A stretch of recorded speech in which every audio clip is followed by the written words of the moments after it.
kabarin'ny mpanakanto.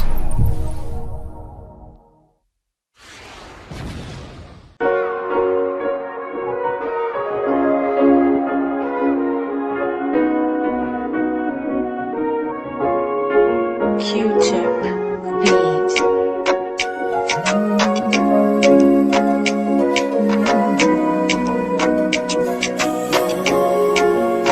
Azafady aminao, za tsy araka aminao viavy. Azafady aminao, iala-potsiny aminao fa zaho. Azafady aminao, za tsy araka aminao viavy.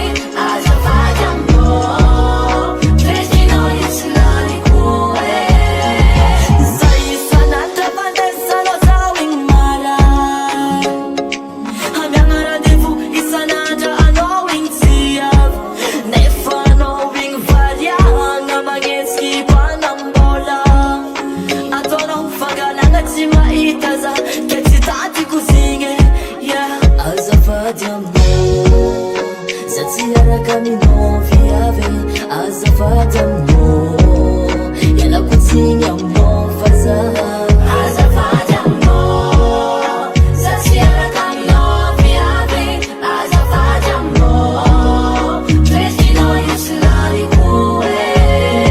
Ko tegna fitiavana ninakay tegna izy fa tsy haiko ninao akagny anao misoma vola magnetsiky vahinako anao tsara soranao tsara bika tsara tare. Problemao igny aviavy anao mandeha maraiky. Azafady aminao, za tsy araka aminao viavy. Azafady aminao, iala-potsiny aminao fa zaho. Azafady aminao, za tsy araka aminao viavy. Azafady aminao, fresninao io tsy laniko e. Zananao aminao zaho, na mbola tianao zaho.